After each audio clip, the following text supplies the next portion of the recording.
We are in a hot kinetic war, risking a nuclear one with Russia today. So all of the voices that are advocating for all the activities that got us to where we are should no longer be listened to, and perhaps the new voices should be heard. This is Kaiser Johnson with Liberty and Finance, and these are the Miles Franklin Weekly Specials for June 2nd through June 9th, 2025, while supplies last. First this week, we feature backdated 1/10-ounce gold maples at just $39.99 over melt. Next, the very limited 1-ounce silver Engelhard Prospector rounds from 1982 to 1986 are just $4.79 over spot. 1-ounce silver Asahi bars are just $2.79 over spot. And finally, constitutional 90% silver dimes and quarters are just $1.99 over spot. To order our specials or any of the many other options we have available, call us at 1-888-81-LIBERTY. That's 1-888-815-4237. We're available after hours and on weekends, and we look forward to speaking with you.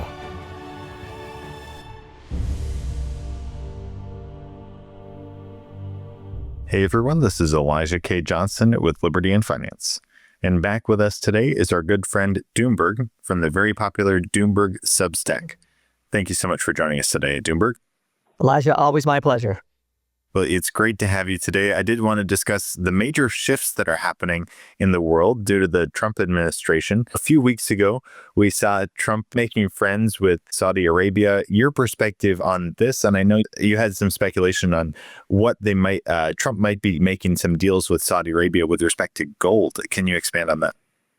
Yeah, sure. I mean, we obviously can't know contemporaneously what is actually being discussed behind closed doors amongst the most important global leaders. And of course, the United States, Russia, and Saudi Arabia have been involved in many high-level and important discussions. And we should say, as we are talking today, that I think we're as close to World War III as we have been in some time, and that is a deeply frightening scenario. We are beginning to see reports of a deepening rift between Saudi Arabia and Russia.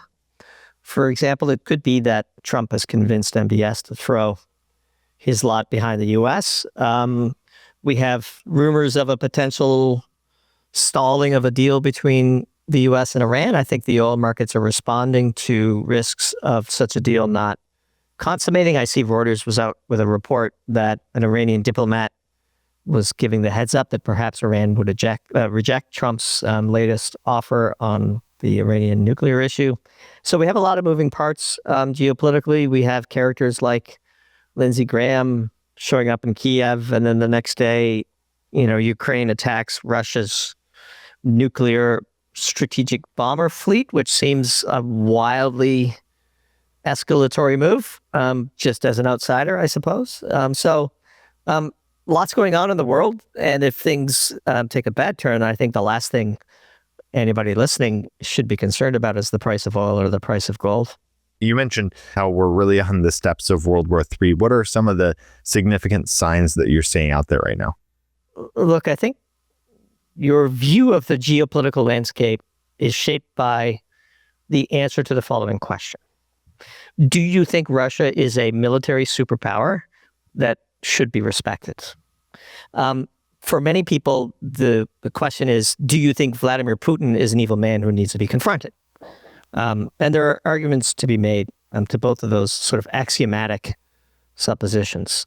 In our view, there are lots of evil people in the world that the U.S. doesn't proactively confront. That's Xi Jinping, the head of the Chinese Communist Party, chief among them, although there are people in Washington who are gearing up for such a confrontation.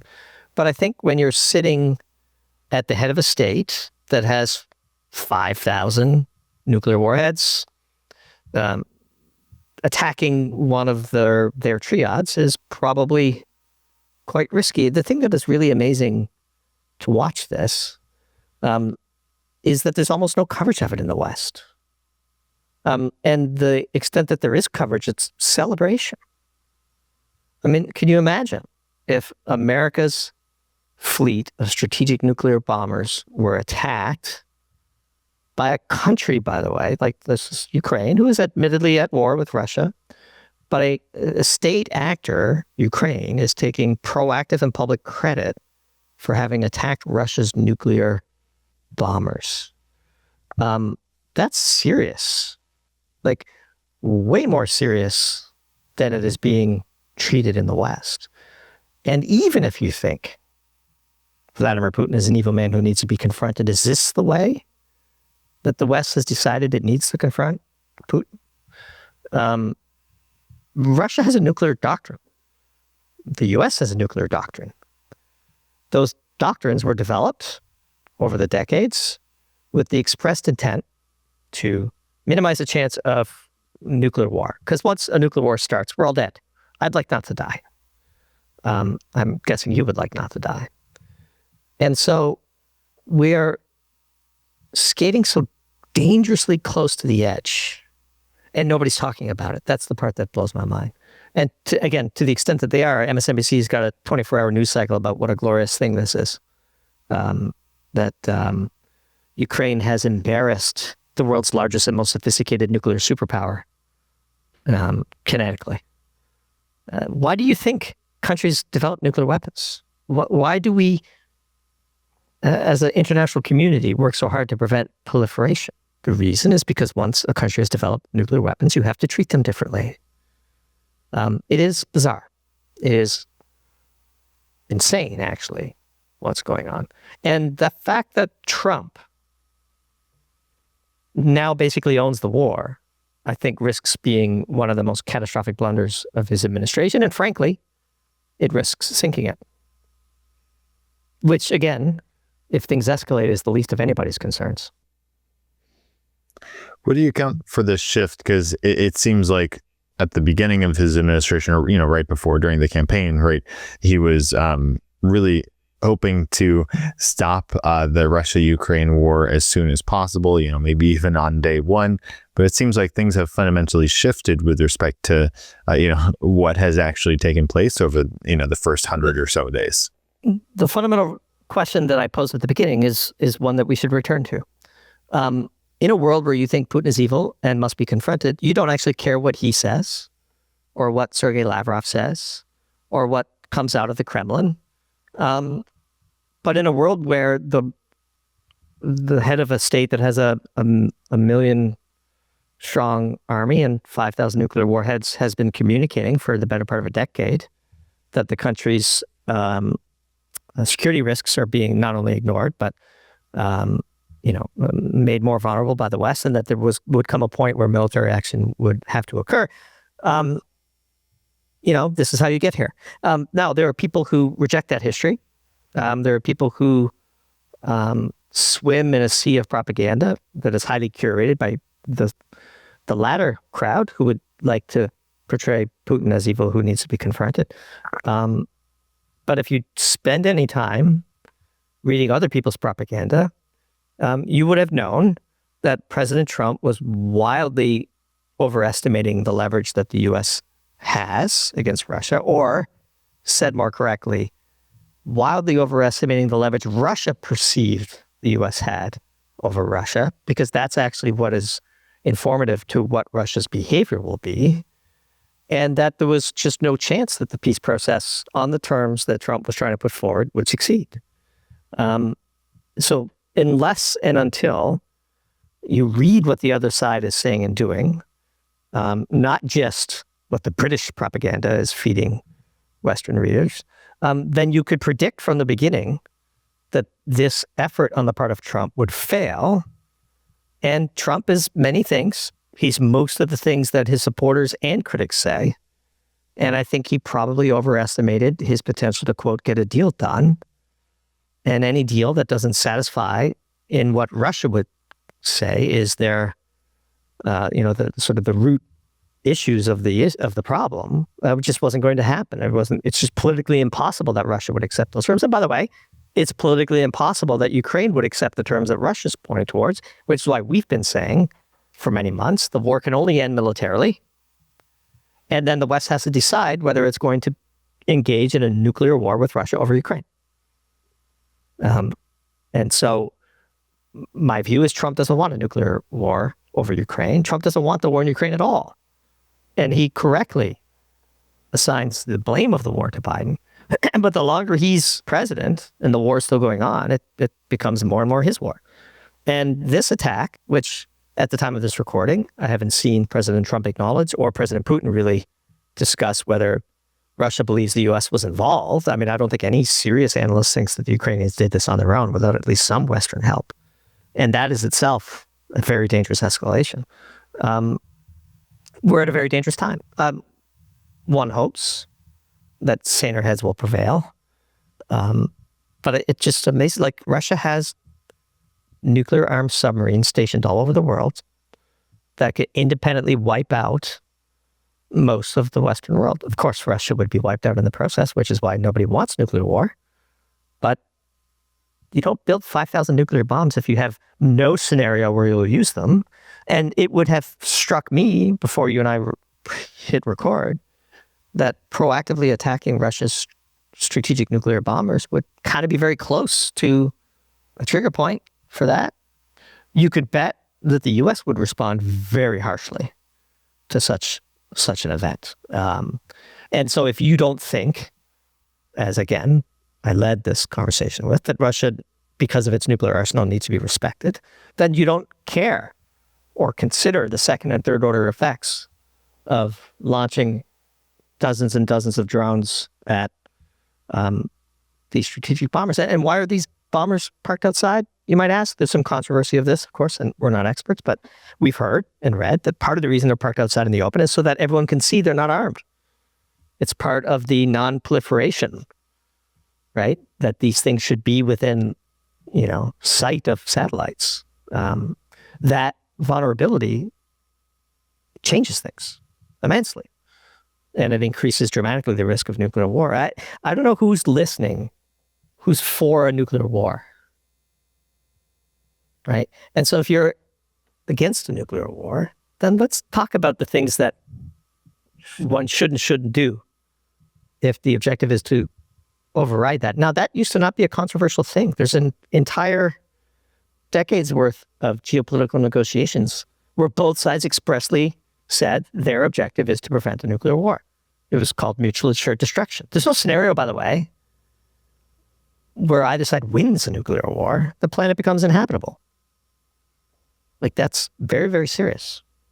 And I just am amazed when I turn on MSNBC and I see the glee with which the left in the U.S. is celebrating this attack. And Matt Taibbi had a great piece out this morning. I forget the title exactly, but it was, risking the world to own Trump. Something along those lines. I can't recommend it enough. It's a good read. You've also talked about Trump's relationship with NATO and the possible departure of the U.S. from NATO. How would that impact this war between Russia and Ukraine? Well, we have a bit of a split in the Republican Party in the U.S., which is, again, something that we've been flagging. I think you and I maybe even discussed it. There's MAGA and there's the Uniparty. And Lindsey Graham in Kiev, I note with some interest. Tucker Carlson was out with an email this morning discussing whether Lindsey Graham should be arrested for going to Kiev and allegedly saying things contrary to the Trump administration's foreign policy. I make no comment or appraisal of that. I note it. Tucker Carlson, who's very influential in certain circles on the conservative side of the aisle, is openly calling for, or putting into the zeitgeist, I should say, more, the potential arrest of a sitting U.S. senator. It does beg the question, what do the people of South Carolina care about who rules the Donbass? And why is Lindsey Graham so focused on going to Kiev? By the way, the day before negotiations were supposed to continue in Istanbul, we see this attack, which apparently took 18 months worth of planning. And there's just no logical scenario where some Western intelligence wasn't involved in the planning and execution of this attack on Russia's nuclear bombers. Again, it sounds like madness when we say it.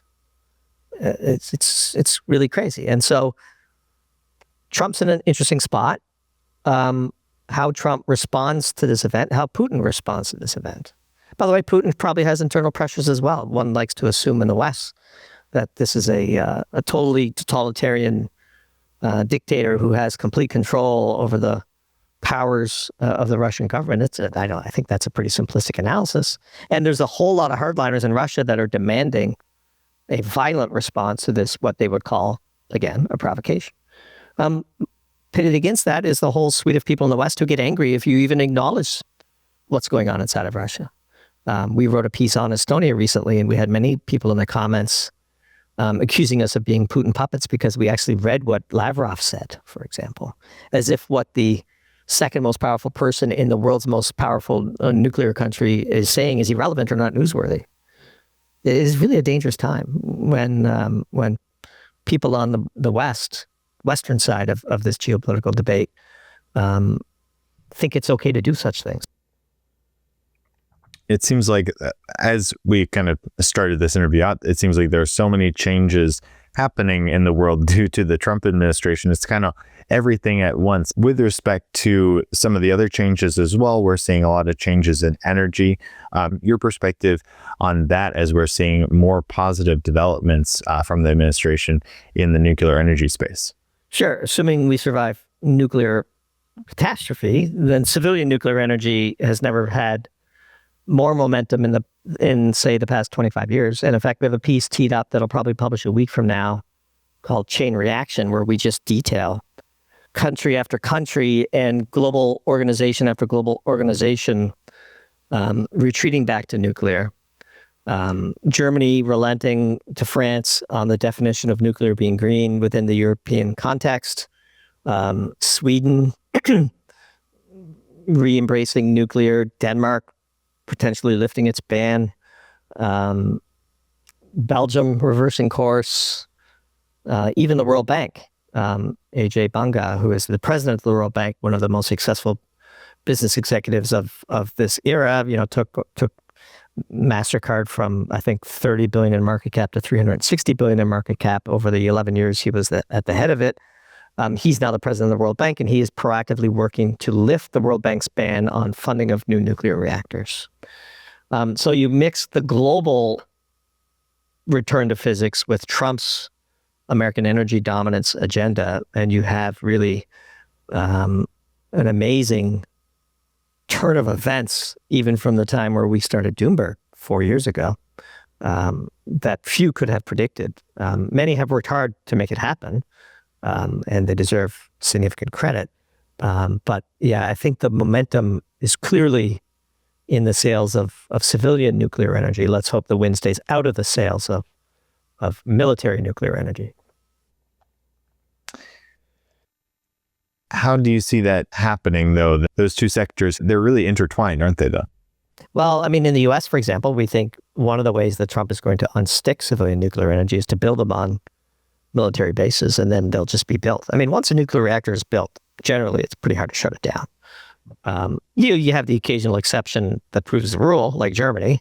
You have to be really stupid to shut down perfectly operable nuclear reactors, and by and large, most people in the world aren't as dumb as Germany, or the subset of German leaders who made such terrible decisions.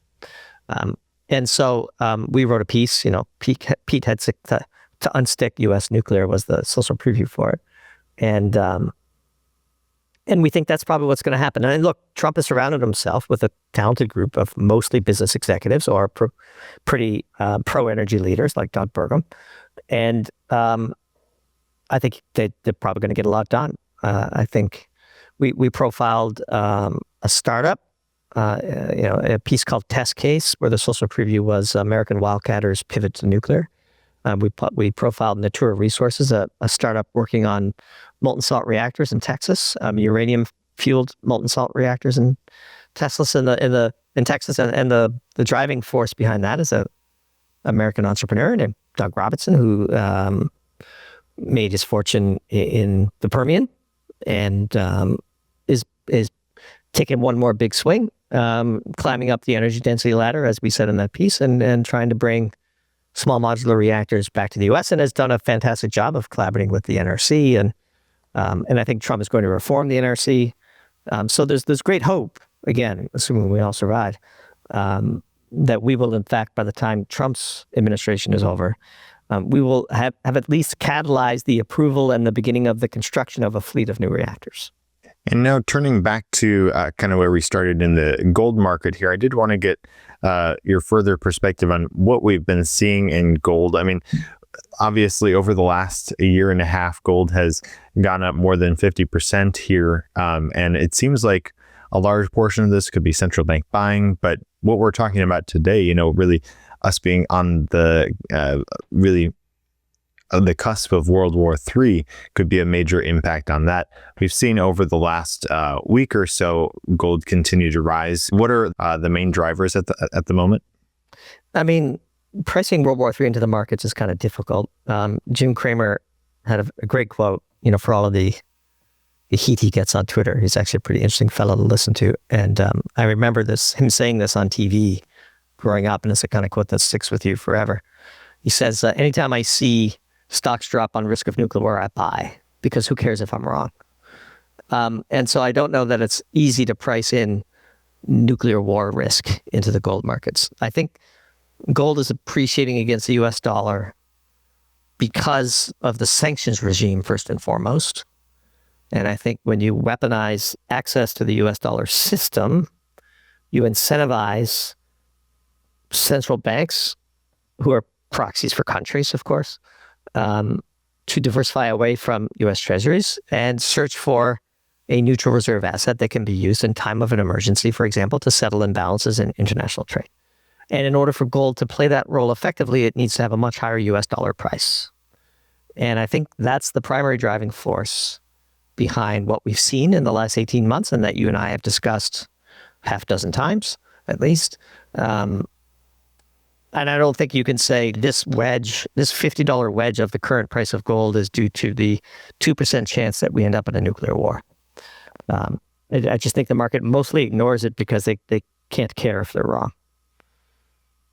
Now, it doesn't mean that they ignore war with Iran, and that's why we're seeing a little run in oil, because the talks have apparently hit a hard spot, because war with Iran is not necessarily viewed by the market as existential, because allegedly Iran does not yet have a nuclear bomb, but it would be significantly disruptive to oil.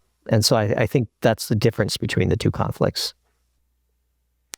And you've mentioned, when we see gold run, it kind of also signals something about the U.S. dollar, that maybe the U.S. dollar is not as strong. But your perspective, it seems like, is maybe the Trump administration is fine letting gold run, in a sense, because we can kind of have a greater asset on the U.S. balance sheet. The gold that we supposedly have at Fort Knox, if we revalue that at higher prices, would that be a view that it seems like maybe the administration is letting gold run at this point?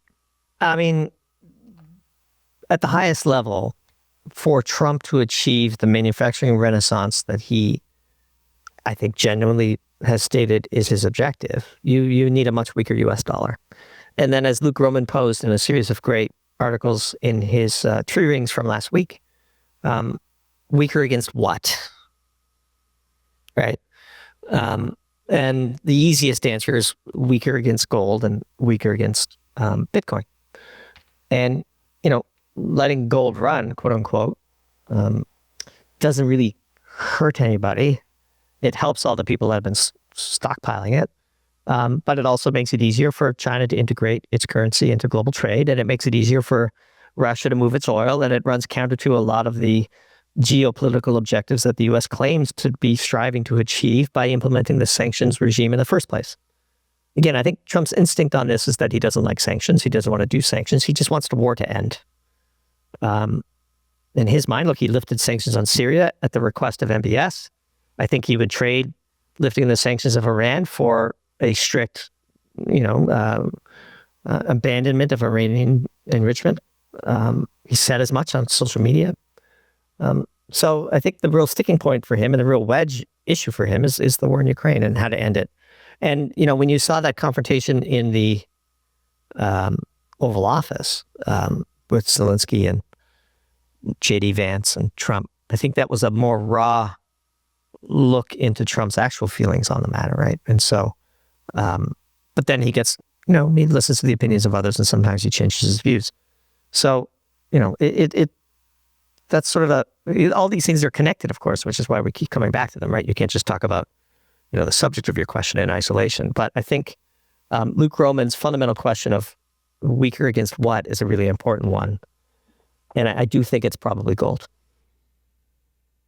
Right. It does also, I guess, give officials a bit of cover, right? If they're saying, well, this dollar is strong, but, all the currencies at the same time are falling together with respect to gold. So we can look at the dollar versus the euro. We can look at the dollar index. It doesn't really give us a clear picture of what is the value of the dollar, what is the purchasing power of the dollar, because all currencies at the moment are falling at the same time. Look, gold is not in the DXY. I mean, the DXY is 80+%. Euro, pound, yen, mix in some other currencies. Gold is not in the DXY. And if you plot the price of gold as measured in the Chinese currency, it's a pretty interesting chart. And China owns a lot of gold, and India owns a lot of gold, and Europe owns a lot of gold, and allegedly, the U.S. owns a lot of gold. And so letting gold run as a backdoor way to achieve Scott Bessett's stated objective to outgrow the debt in nominal terms makes gold a much better buy than, say, the TLT. Now, before I let you go, I guess, did you want to give our viewers maybe your perspective on what does the U.S. need to do, right, to avoid World War III at the moment? Because I think that's really the pressing issue right now, as you mentioned. And what should our viewers be paying attention to at the moment with respect to that? It's a almost impossible question to answer. Again, which is a result of 3 years of war. And I think Trump's, again, his instincts on this are correct. But what to do is really hard, right? And most of Europe doesn't want to do it. At least the leaders that currently run Europe don't want to do it. And it is to engage in direct negotiation with Russia to see if it's possible to satisfy the security risks of all parties in a way that is workable and durable and longer lasting than the efforts that have transpired since the Berlin Wall fell, because clearly they have failed. We are in a hot kinetic war with Russia today. So whatever it is that the West was doing between the fall of the Berlin Wall in 2022 did not work by definition. A priori, post facto, there it is. We are in a hot kinetic war risking a nuclear one with Russia today. So all of the voices that are advocating for all the activities that got us to where we are should no longer be listened to, and perhaps the new voices should be heard. Beyond that, I mean, I can't really get into specifics. And if our viewers are interested in learning more, they can go to Doomberg.com. Can you tell us a bit about this? Yeah, everything we do is at Doomberg.com. All of our articles, our Pro Tier Talk, our podcast appearances like this. Elijah, it was always great. I know it's a very serious time and we had a very serious conversation, but I think the times call for it, and I'm always happy to have one with you. Fantastic. Doomberg, once again, thank you so much for your time, and God bless. God bless. This is Kaiser Johnson with Liberty and Finance, and these are the Miles Franklin Weekly Specials for June 2nd through June 9th, 2025, while supplies last. First this week, we feature backdated 1/10-ounce gold maples at just $39.99 over melt. Next, the very limited 1-ounce silver Engelhard Prospector rounds from 1982 to 1986 are just $4.79 over spot. 1-ounce silver Asahi bars are just $2.79 over spot. And finally, constitutional 90% silver dimes and quarters are just $1.99 over spot. To order our specials or any of the many other options we have available, call us at 1-888-81-LIBERTY. That's 1-888-815-4237. We're available after hours and on weekends, and we look forward to speaking with you.